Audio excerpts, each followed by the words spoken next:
ಕರ್ನಾಟಕ ರಾಜ್ಯ ಕಾನೂನು ಸೇವೆಗಳ ಪ್ರಾಧಿಕಾರ, ಜಿಲ್ಲಾ ಕಾನೂನು ಸೇವೆಗಳ ಪ್ರಾಧಿಕಾರ ಕೋಲಾರ ಮತ್ತು ತಾಲೂಕು ಕಾನೂನು ಸೇವೆಗಳ ಸಮಿತಿ ಈ ಅಡಿಯಿಂದ ಆಯೋಜನೆ ಮಾಡಿರುವಂತಹ ರಾಷ್ಟ್ರೀಯ ಲೋಕ ಅದಾಲತ್ ಅನ್ನ ತಾರೀಕು 13/12/2025 ಕಾರ್ಯಕ್ರಮನ ಹಮ್ಮಿಕೊಳ್ಳಲಾಗಿದೆ.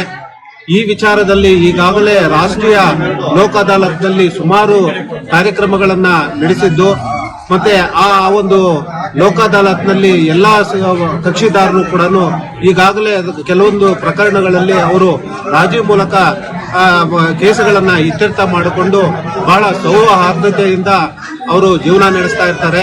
ಇಂಥ ಒಂದು ಸಂದರ್ಭದಲ್ಲಿ ಮುಂದೆ ನಾಳಿನ ದಿನಾಂಕದಂದು 13/12/2025 ನಡೆಯಲಿರುವ ರಾಷ್ಟ್ರೀಯ ಲೋಕ ಅದಾಲತ್ ಕೂಡ ಎಲ್ಲಾ ಕಕ್ಷಿದಾರರು ತಾವು ಏನು ಈ ಅದಾಲತ್ನಲ್ಲಿ ಕಾರ್ಯಕ್ರಮ ಹಮ್ಮಿಕೊಳ್ಳಲಾಗಿದೆ ಅದನ್ನ ರಾಜಿ ಮುಖಾಂತರ ತಾವು ಎಲ್ಲಾ ಕೇಸುಗಳಲ್ಲಿ ರಾಜಿ ಮಾಡಿಕೊಂಡು ತಮಗೆ ಒಂದು ಏನು ಸಾಮಾಜಿಕ ಜೀವನ ನಡೆಸಲು ಮತ್ತು ಇಲ್ಲಿ ಈ ಒಂದು ಅದಾಲತ್ನಲ್ಲಿ ರಾಜಿ ಮುಖಾಂತರ ಪ್ರಕರಣಗಳು ಇತ್ಯರ್ಥ ಆದರೆ ನಿಮ್ಮಲ್ಲಿನ ದ್ವೇಷ, ಅಸೂಯೆ ಎಲ್ಲ ಕೂಡ ನಿವಾರಣೆ ಮಾಡಬಹುದು.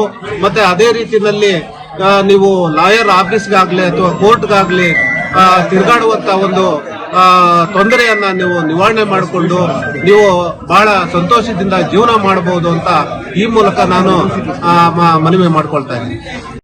ದಿನಾಂಕ 13/12/2025 ಇದೇ ಶನಿವಾರದಂದು ರಾಷ್ಟ್ರೀಯ ಲೋಕ ಅದಾಲತ್ ಕಾರ್ಯಕ್ರಮವನ್ನು ನಮ್ಮ ಕೋರ್ಟ್ ಆವರಣದಲ್ಲಿ ಹಮ್ಮಿಕೊಳ್ಳಲಾಗಿದೆ. ಈ ಒಂದು ಅದಾಲತ್ತು ಈ ವರ್ಷದ 4ನೇ ಮತ್ತು ಕೊನೆಯ ಅದಾಲತ್ ಆಗಿದ್ದು, ಈ ಒಂದು ಅದಾಲತ್ತಲ್ಲಿ ನಿಮ್ಮ ಯಾವುದಾದ್ರೂ ವೆಹಿಕಲ್ ಮೇಲೆ ಫೈನ್ ಹಾಕಿದ್ರೆ ಶೇಕಡ 50% ಅಂದರೆ 50% ರಿಯಾಯಿತಿ ನೀಡಲಾಗ್ತದೆ.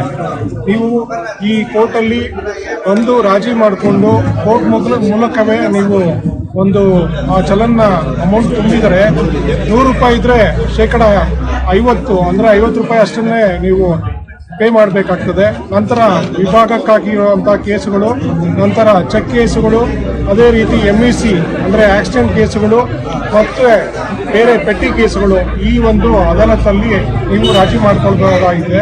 ಆದ್ದರಿಂದ ದಯವಿಟ್ಟು ನಾನು ನಿಮ್ಮ ಮೂಲಕ ಅಂದರೆ ದೃಶ್ಯ ಮಾಧ್ಯಮ ಮತ್ತು ಪತ್ರಿಕಾ ಮಾಧ್ಯಮ ಮಿತ್ರರ ಮೂಲಕ ತಮ್ಮಲ್ಲಿ ಅಂದರೆ ಸಾರ್ವಜನಿಕರಲ್ಲಿ ಮನವಿ ಮಾಡುವುದೇನೆಂದರೆ ದಯವಿಟ್ಟು 13/12/2025 ಶನಿವಾರದಂದು ಲೋಕ ಅದಾಲತ್ ಕಾರ್ಯಕ್ರಮ ಹಮ್ಮಿಕೊಳ್ಳಲಾಗಿದ್ದು, ಈ ಒಂದು ಕಾರ್ಯಕ್ರಮದ ಒಂದು ಸದುಪಯೋಗವನ್ನು ಪಡಿಸಿಕೊಳ್ಳಬೇಕಾಗಿ ತಮ್ಮಲ್ಲಿ ಮನವಿ ಮಾಡಿಕೊಳ್ತೇನೆ. ಅದೇ ರೀತಿ ಬ್ಯಾಂಕ್ ಕೇಸುಗಳು ಅಂದರೆ ನೀವು ಬ್ಯಾಂಕಲ್ಲಿ ಲೋನ್ ತಗೊಂಡಿರ್ತೀರಾ, ಅದು 1 ಲಕ್ಷ, 2 ಲಕ್ಷ, 3 ಲಕ್ಷ ಬಡ್ಡಿನೂ ಆಗಿರ್ತದೆ, ಅದರಲ್ಲೂ ಸಹ ವಿನಾಯಿತಿ ನೀಡಲಾಗ್ತದೆ. ದಯವಿಟ್ಟು ಈ ಒಂದು ಲೋಕ ಅದಾಲತ್ನ ಒಂದು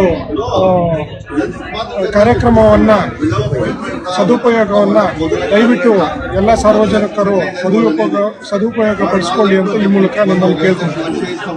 ಮಾಡೋ ಉದ್ದೇಶ ಏನಂದ್ರೆ ನಮ್ಮ ಸಂವಿಧಾನದ ಮೂಲ ತತ್ವಗಳಲ್ಲಿ ತಿಳಿಸಿರುವಂತೆ ಮಾತೃತ್ವ ಮತ್ತು ಸೌಹಾರ್ದಯುತವಾಗಿ ಸಮಸ್ಯೆಗಳನ್ನು ಬಗೆಹರಿಸಿಕೊಳ್ಬೇಕು. ಆ ನಿಟ್ಟಿನಲ್ಲಿ ಕೆಲಸ ಮಾಡಲಾಗ್ತಾ ಇದೆ. ಆ ನಿಟ್ಟಿನಲ್ಲಿ ನಮ್ಮ ಕಾನೂನು ಸೇವಾ ಪ್ರಾಧಿಕಾರದಿಂದ ತುಂಬಾ ಅತ್ಯುತ್ತಮ ಕೆಲಸ ಮಾಡಿ ಸಮಾಜದಲ್ಲಿ ಒಂದು ಮಾತೃತ್ವ ಮತ್ತು ಸೌಹಾರ್ದತೆಯನ್ನು ಕಾಪಾಡುವ ನಿಟ್ಟಿನಲ್ಲಿ ಕೆಲಸ ಮಾಡ್ತಾ ಇದ್ವಿ. ಈ ಕಾರ್ಯಕ್ರಮಕ್ಕೆ ಹೆಚ್ಚು ಆಗ್ಬೇಕಂತ ನಾನು ವಿನಂತಿ ಮಾಡ್ಕೊಳ್ತೀನಿ.